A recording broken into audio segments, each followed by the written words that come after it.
E está começando Fatos Esportivos na Quarentena, o novo projeto da Fatos Esportivos, que é a redação júnior de alunos de jornalismo da PUC Paraná. Para o acostumado a nos ouvir no rádio, esse é o nosso jeito que a gente deu de continuar produzindo conteúdo na quarentena, cada um da sua casa, respeitando o distanciamento social. Eu sou Rafael Coelho, que estou apresentando esse programa, junto com a caloura Mariana Alves. Oi, Mariana. Tudo bem? E o meu companheiro André Quadros. Opa, tudo bom? Tudo bem, Rafael? Boa tarde. Tudo bem. Tudo bem. Podemos começar, então? Podemos. Cadê a câmera?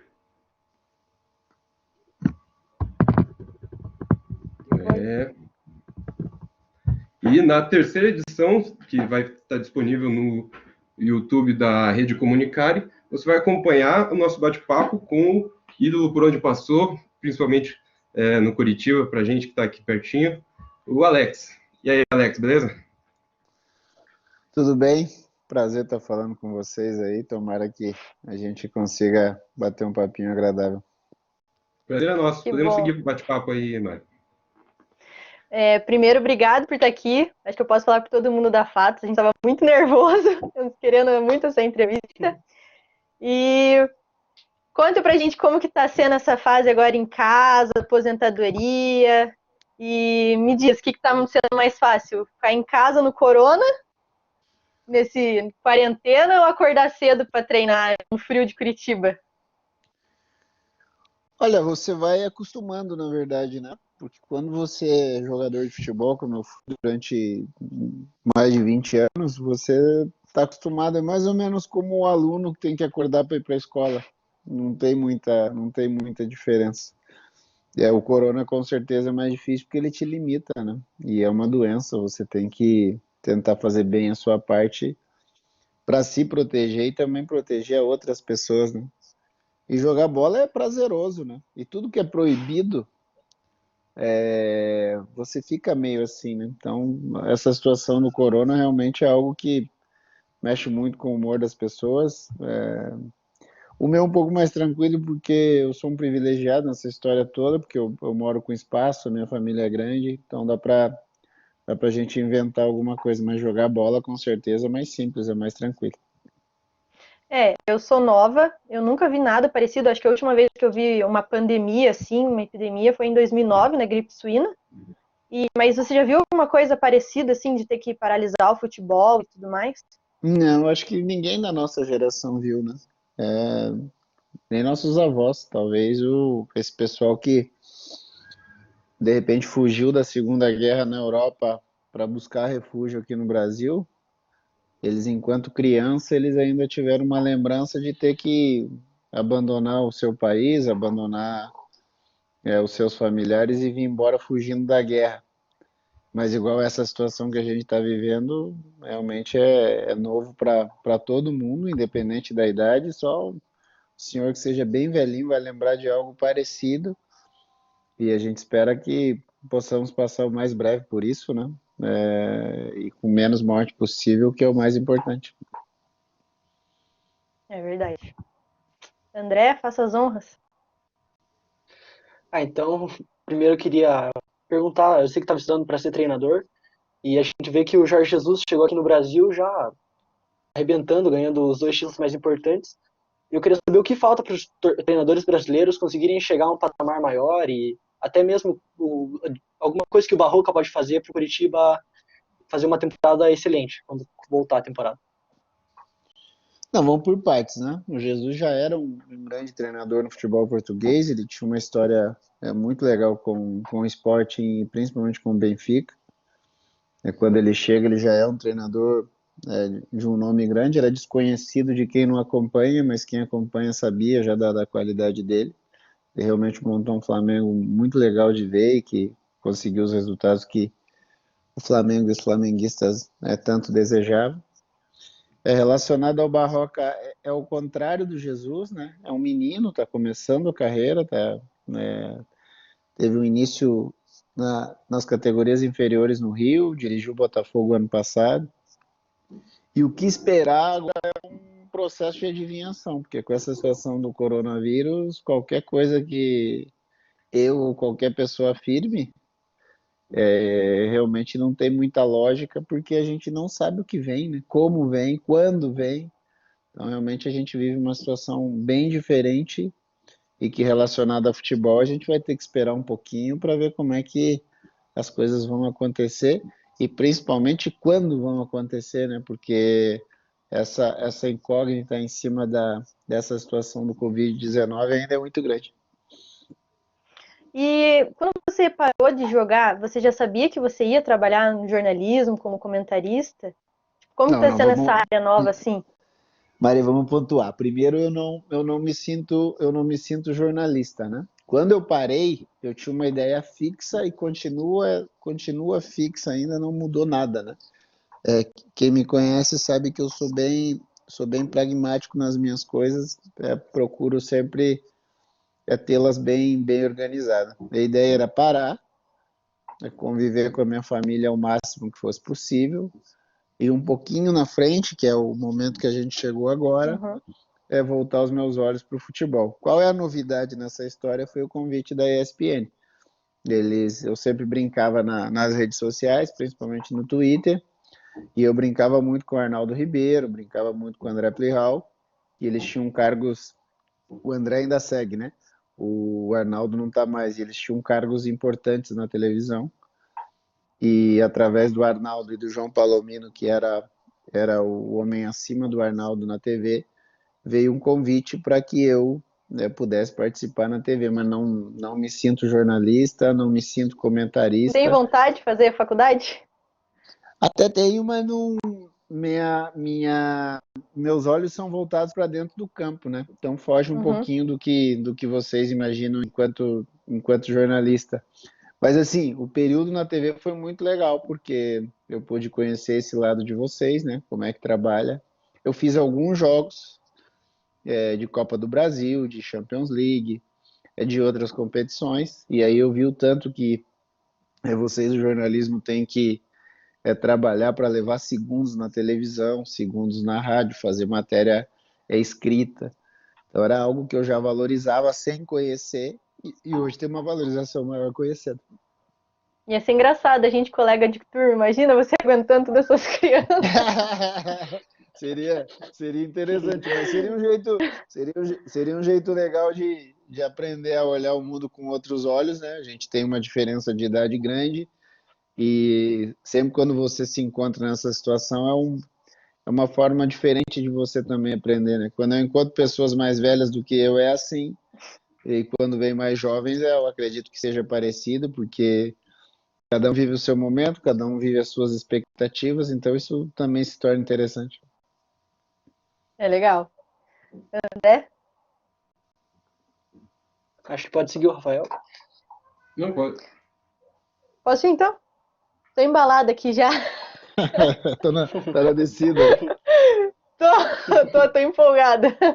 Então, a gente começar a falar de futebol, assim, que eu pensei em fazer uma resenha, né? A gente criou um quadro, que é Stop Fatos. Você tem que escolher o mais rápido possível, o que vem na tua cabeça tem que responder. Certo, Daí, e não pode gaguejar. Tá, certo. posso começar? Mas você vai me dar opções, é isso? Não, eu vou falar e você vai ver, eu vou falar e você vai ter que responder. Certo. Qual o Vamos. jogo da sua vida? Sem ele não teria acontecido nada depois. Curitiba e Irati. Pior jogo da sua vida? Ah, tive alguns, não consigo lembrar não. Em mil e tantos jogos eu tive alguns ruins, mas lembrar um específico não consigo não. Eu conheço a camiseta 999, hein? Foi ruim pra tua família, mas pra mim foi legal. Qual o gol da sua vida? O primeiro também, porque eu dou muita moral pro primeiro, porque sem essas situações a gente não consegue seguir depois, né? É É. você iniciar bem, você quebrar uma situação ali é sempre importante. O gol perdido? Gol perdido eu tive vários, mas eu tenho um que eu lamento, que é uma bola que poderia ter entrado e de repente poderia ter mudado uma situação naquele momento, que foi É um jogo com Palmeiras e Boca Juniors na decisão da Libertadores de 2000. Qual o título mais importante da sua carreira? Primeiro. Não, não foi o primeiro, porque se eu tiver que escolher, eu escolho o Curitiba, porque quando eu volto eu já tinha ganho os títulos que foram possíveis eu ganhar, eu sabia que estava no meu finalzinho, então aquele Paranaense de 13 tem uma importância grande para mim. E se você puder escolher esse título entre uma Copa, qual que você ia escolher? Não, eu não troco a minha carreira pela Copa do Mundo, né? Eu sou muito bem resolvido com isso. Então eu tive a carreira que eu tinha que ter, da forma como tinha que ser, e me sinto muito satisfeito com ela. Alex, eu chorei lendo o livro quando toda vez que ia para uma Copa e daí não ia, deu. Nossa, chorei, consegui chorar com uma biografia. Mas faz parte, quando você começa a entrar fundo nos acontecimentos e você entende muito do que está acontecendo ali, é normal que a emoção venha. Isso aí já tive com alguns livros que eu li também, o sentimento de me colocar no lado daquela pessoa, realmente situações como essa causam isso. Ó, não tô puxando o saco, mas ele tá aqui no dos favoritos, dá pra ver? Coisa Ó, boa. tá o teu, tá o do Guga, tá o do Guardiola, Tô bem são os acompanhado. favoritos. Tô Tá, bem acompanhado. deixei você bem ali. É, uma, uma torcida que você odiava jogar contra. Nenhuma. Aliás, Nenhuma? eu adorava jogar contra. Eu acho que futebol é um ambiente que as pessoas vão lá para se divertir, para soltar, para extravasar. E vão para ver a gente, né? A gente que joga tem que se sentir privilegiado. E eu me sentia assim, né? Não tinha nada contra a torcida nenhuma, não. Mas então Não, Aliás, fala qual que era? sério. E aliás, uma que nunca você tive problema gostava? nenhum. Eu E uma adorava que os você gostava clássicos. de ganhar? Eu adorava os clássicos, né? Eu acho que é o que pesa mais pro torcedor, né? Aqui o Atlético, em São Paulo o Corinthians, em Minas o Atlético, na Turquia o Galatasaray, com a seleção Brasil e Alemanha, Brasil e Argentina, isso é o que tem um peso maior. Não adianta a gente tentar esconder isso, porque o clássico realmente é o que pode mudar algumas situações. Então eu gostava de enfrentar esses times. E perder era super doído, porque a pancada vinha pesada, e vencê-los era sempre muito bom. É verdade. Tem uma pergunta aí, André? Vamos falar a verdade, o André tá meio nervoso, que o André é coxa branca. Ah, é. Falei que eu não ia contar, mas vou contar. Ele tá de verde ali. Sim, ele Ah, quis pra pegou. disfarçar. Se Vai baixar é ficar do na cara coxa de aquela colocar isso. camiseta ali. Não. É, Acho que pode continuar. o Rafael tinha uma pergunta, não tinha? Ele começou a falar ali. Não, é que daí o Alex falou mais, ele falou que as torcidas é comum extravasar, eu ia perguntar qual que era a que mais extravasava, então, já que não tinha uma que favorita para jogar contra. Olha, Pode falar. eu costumo dizer sempre que no Brasil, jogar com o Internacional em Porto Alegre, com o Inter bem, a festa é lindíssima. O torcedor do Internacional é algo maravilhoso. Quando o Inter, eu já fui lá no Inter com o Inter caindo, brigando para não cair, já fui lá contra o Inter brigando pelas primeiras posições e a torcida é fantástica, aquele negócio do vermelho, empurrando o time deles, realmente jogar tanto no Beira-Rio o antigo quanto no Beira-Rio novo era uma atmosfera no Brasil espetacular. Não, mas E Alex, o que você tá achando até onde teve, né, do nível do futebol paranaense? Você acha que vai dar uma caída agora, quando voltar, se Ah, voltar, né? vai mudar muito, viu? Vai mudar muito. O ano do Atlético Paranaense ano passado foi muito legal. Eles tinham um time muito forte, mas eles perderam os principais jogadores, perderam o seu treinador que tinha ali um entendimento da coisa, acabou indo pro Corinthians. Ao que parece não teria grandes investimentos. Agora com o Covid a gente acredita realmente que não vai ter. O Curitiba conseguiu o seu objetivo, que era retornar à Série A, e estava começando a fazer um time com novos jogadores chegando, com o trabalho do Barroca, começando a ter uma ideia daquilo que a gente assistiria para frente, e já tinha tomado a pancada da Copa do Brasil. Então a gente não sabe como é que vai acontecer na frente. E o Paraná Clube é a mesma coisa dos últimos anos, ia tentar brigar aí com a situação financeira dele, e que agora com o Covid eu acho que piora, né? Então realmente não dá para a gente imaginar o que vem na frente, mas em termos de nível, até ali o Atlético Paranaense estava se achando, porque não estava utilizando o time, e Curitiba e Paraná estavam tentando buscar ainda um time Paraná um pouquinho melhor, porque tinha passado na Copa do Brasil, estava com dificuldade no Paranaense, mas tinha passado na Copa do Brasil, e agora agora é adivinhação pura, realmente a gente não tem ideia do que vai acontecer. A única coisa é que quem tinha um clube organizado passa a ter dificuldades, e quem tinha dificuldades, as dificuldades vão ficar bem maiores, né? Então a gente vai ter que ter quem gosta de futebol vai ter que ter uma paciência enorme, maior do que o normal, quando a gente fala dos nossos times, porque a dificuldade financeira causada por essa parada aí do Covid realmente vai ser desastrosa para muita gente. Tá E você acha eu, certo voltar ao campeonato? Não, eu sou Porque a contra. CBF decidiu voltar, né? Não, eu sou contra. Eu sou contra porque você vai para um jogo de futebol, onde num jogo de futebol comum, uma pelada qualquer que eu vá jogar com os meus amigos aí, por exemplo, vai envolver 50 pessoas. É um jogo de um time profissional, a gente vai estar falando ali num local apertado para mais de 100 pessoas. Sim, E, no e, clássico se, sem torcida foram 300. e se um cara tiver ali, um cara tiver com a possibilidade do vírus, a condição disso se expandir e de se manifestar com outras pessoas, ela existe. Então, eu sei que é ruim a parada, economicamente falando, mas nesse momento a gente tem que pensar na saúde das pessoas. Acredito eu que, por ter chegado aqui depois, a gente tem uma experiência do mundo asiático e do mundo europeu, então as coisas têm que voltar primeiro por lá, para aí nós temos o entendimento daquilo que vai acontecer por aqui. Por exemplo, ontem eu falei com o pessoal que joga na China e eles voltaram há 5 semanas. E pelas notícias que a gente tem, o primeiro caso na China aconteceu no início de janeiro. Então, assim, se nós estamos 2 meses e meio atrás da primeira situação que teve na Ásia, não tem por que a gente retornar antes deles, né? Não vejo muita lógica nisso.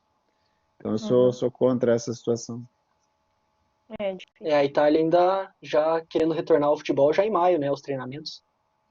Eu acho difícil voltar, né? Principalmente pelas atitudes que os outros estão tomando, né? A França já deu por terminado, o Cristiano Ronaldo, que tem um peso grande hoje, ele já falou que não se apresenta porque o Dybala deu positivo de novo.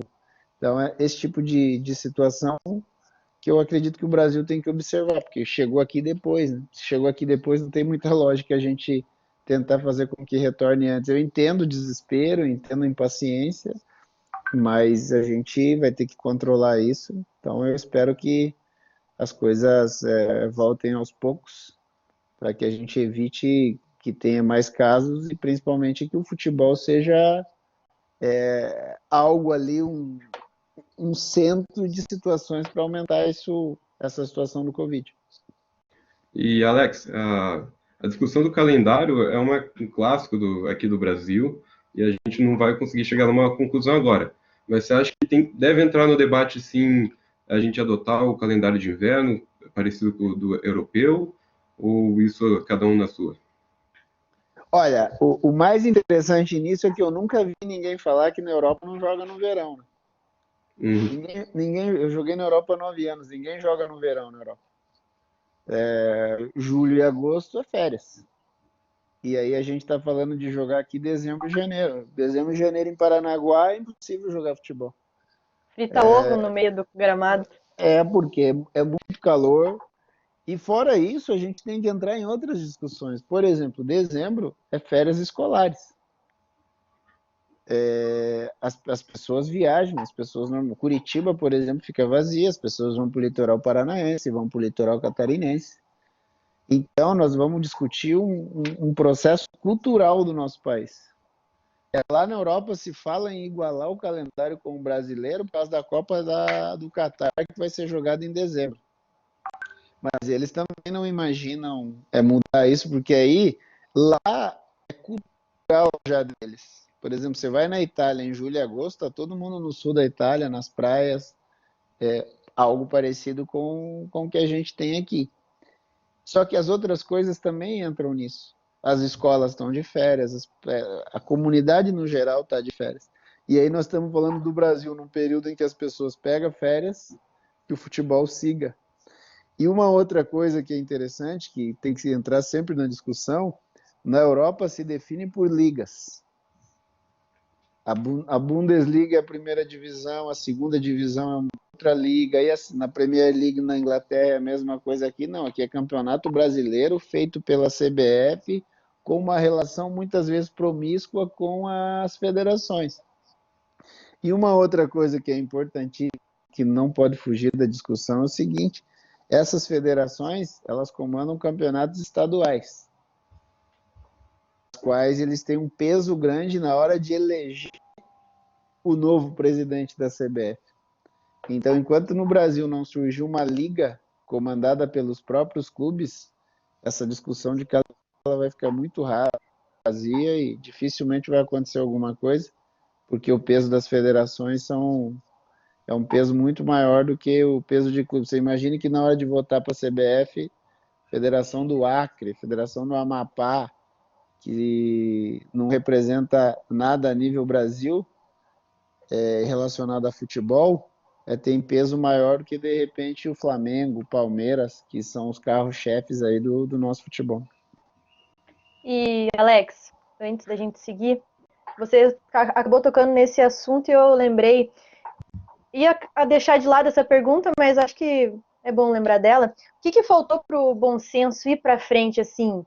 Eu lembro no começo, estava bem o projeto, e daí eu acho que os jogadores começaram a sentir e não deu mais para ele foi até o fim. O bom senso, se nós lembrarmos, eu sempre dizia, os outros jogadores também diziam, o nosso poder, o poder que nós tínhamos ali, era de levantar discussões. Isso a gente fez. Pra você ter uma ideia, eu, enquanto representante do bom senso, sentei com a Dilma Rousseff, que era presidente da República na época. Eu lembro disso. Com o Mercadante, que era o ministro da Casa Civil, com o Betinho, que era o do Ministério dos Esportes. O Romário, na época, era deputado, nós tivemos com ele. Nós tivemos no Senado. Qual era a única coisa que, de repente, nós poderíamos fazer a mais? Seria uma greve geral. Mas isso ninguém queria fazer, porque a gente acreditava que não era a nossa briga, não era aquela. Então, o bom senso foi até onde pôde ir. Por quê? Porque isso que eu acabei de dizer, existem relações entre federações e a CBF e a própria detentora dos direitos, que é a Globo. E no meio disso tem quem define, que são diretores, que são presidentes de clube. E aí alguns são deputados da República, outros são senadores da República. Então essa relação política, o jogador de futebol não consegue se meter, não consegue definir nada. Mas o movimento foi legal, que levou até o cargo maior, que é a presidência da República. Agora, poder de decisão, a gente sabia que teria o mínimo ou teria nenhum, e volta nisso que eu acabei de dizer. Enquanto os clubes não conseguirem eles próprios sentarem e se organizarem, vai ficar essas discussões vazias, porque o poder de decisão está na mão deles. Legal. E já que a gente está falando de posicionamento dos jogadores, vou tocar então num assunto um pouco mais delicado, mas mais uma vez, como você falou bem do calendário, são realidades diferentes. Mas na Europa a gente vê, partindo dos jogadores, muitas vezes, iniciativa para diminuir os salários nesses momentos de paralisação. Como é que você acha que isso pode se aplicar no Brasil, ou se não cabe mais? Eu acho que não se aplica no Brasil pelo seguinte: na Europa é tudo organizado. O mês tem 30 dias, não tem nada para trás, os acordos que foram feitos foram cumpridos. Aqui no Brasil existe uma confusão no contrato. Tem jogador que recebe por mês, tem jogador que vai receber um balão daqui 6 meses, tem luva, tem contrato pela CLT, tem contrato de direito de imagem. Então, assim, não existe uma regra. Na Europa existe toda uma regra, e quando você é regrado, é mais fácil de você cumprir certas situações, de você tentar criar um acordo. Vou te dar um exemplo. Como é que os jogadores do Fluminense, do Vasco, vão reduzir o salário deles se eles não recebem alguns desde outubro do ano passado? Eu, por exemplo, no meu período do Curitiba, 2012, 2013, 2014, tinha jogadores do meu time que não recebiam há 14 meses. Como é que você vai pedir para esse cara reduzir o salário dele?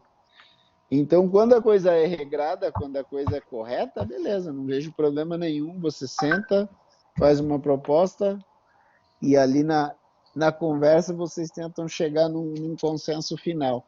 Mas, infelizmente, a gente sabe que no Brasil não é assim. E outra coisa, quando a gente fala de Brasil, a gente está falando dos times de primeira divisão que tem essas dificuldades. Agora, você imagine times menores que só jogam o campeonato estadual. Então, uma das coisas que eu mais gostaria de ouvir é parar com essa comparação de Brasil e Europa, porque são dois mundos totalmente diferentes. A gente tem que tentar entender melhor a nossa realidade do que traçar um paralelo referente ao que a gente enxerga no esporte americano, por exemplo, ou muitas vezes, como a maioria das pessoas faz, esse comparativo com o que acontece na Europa. Legal, acho que a gente já Alex, pode encaminhar para o nosso encerramento. Aí a Mari vai puxar o nosso último quadro, que é aquele que você pensou que era o outro. A gente vai ter que escolher uma das opções, é apenas um, né, Mari? é isso daí. Infelizmente, que encurtar um pouco o nosso roteiro, tinha outras perguntas melhores, mas não vai faltar tempo. Às vezes você vai lá na FATS, conhece o nosso estúdio, como que a gente trabalha lá, a redação. Sem e aí eu vou problemas. deixar essa última brincadeira aqui, daí a gente vai pra live no Insta rapidinho, tá bom? Tá bom, Ó, vambora. vou dar duas. Pra morar, Brasil ou Turquia? Brasil. Pontos corridos ou mata-mata? Depende. Pontos corridos em campeonato e mata-mata em torneio, porque eu acho que são coisas diferentes. Né? Campeonato, com certeza, é ponto corrido. Refri ou cerveja? Cerveja. Não gosto de refrigerantes, não. Paulo Nunes ou Pachequinho? Pacheco. Vou contar, hein? Pacheco. Felipão ou... Se o Pacheco tivesse joelho, essa comparação ele nem faria. Pacheco jogava muita bola. Felipão ou Vanderlei Luxemburgo? Luxemburgo. Couto Pereira ou Arena Couto? Não, Couto Pereira. Eu gosto mais de estádio do que arena. Messi ou Cristiano Ronaldo? Messi. Messi ou Alex? Messi. Eu sou mais Alex, sem clubismo. Quem bate a melhor falta? Aí tem que, assim, falta é simples de responder isso. Falta você tem que ir para os números, né? Eu não sei quantos gols ele fez, mas eu acredito que se eu tivesse no auge numa competição tete a tete ali, não seria uma disputa legal. Porque teve um período que eu treinando bem, eu estava complicando a vida dos goleiros. Mas hoje eu não tenho força para chutar uma bola daqui a 2 metros. Não, eu queria ver Seria uma boa disputa. Queria ver o Messi descalço no Couto Pereira, no desafio do Fred, fazer aquilo que você fez. Ele consegue. Ô, Alex, eu estudei muito pra essa live. Vê se eu tô certo, ó. 1.035 jogos, 422 gols. Não, os gols é uma confusão, maridanada, porque na verdade é verdade, essa história é legal. Palmeiras tenta roubar um gol meu, Curitiba tenta roubar um gol meu, uns contam, outros não contam. Na minha conta, que eu fiz a conta desde o primeiro lá em Londrina, são 424. Mas aí, uma confusão nada. Eu tenho até a lista. Se você quiser, eu te dou a lista. Você vai lá e confere um a um. Não, mas tem no seu livro uma lista assim, não tem? Tem, mas então, esses 2 gols que eu tô te falando, eles vieram pós-livro. Porque tem um gol no Palmeiras e Corinthians, que o gol é meu, e nós fomos buscar nos jornais da época, eles deram o gol pro Paulo Nunes. A bola tá entrando, o Paulo Nunes escora. Só que na súmula o gol tá para mim. E a mesma coisa acontece num outro jogo com a Ponte Preta, se eu não estou enganado, que eu chuto a bola, o Tuta fala que não desvia a bola, o jornal dá o gol pro Tuta, só que na súmula oficial tá o meu gol. Então são 424. Tem até Mas uma. Só que eu não. Eu eu não nem tô acabei nem... entrando nisso, pesquisando, mas tem também uma briga com o Ronaldinho também, que quem tem mais gol, você acha que tem dois a mais, ele tem dois a mais, não tem alguma coisa assim? Qual Ronaldinho? Gaúcho? Briga comigo? Não, briga tipo uma disputa, assim, de quem tem mais gol. Não, eu fiz bem mais gol que ele. Isso É, aí né? não tem... Acho que Não, são. fiz bem mais gol que ele. Eu fiz Então, eu mais não gol sei. fiz mais gol que o outro Ronaldo. Aí os caras colocam aí Instagram, essas coisas. É. Quem fez mais gol e tal. Mas os números são frios, estão ali, mas eu fiz mais gols que eles. Não, eu entrei em um site, daí tava lá, Alex, acho que 390. Daí eu estudando, daí a gente se olhou aqui em casa. Não, não é isso, vamos estudar. Daí a gente começou a Então, estudar.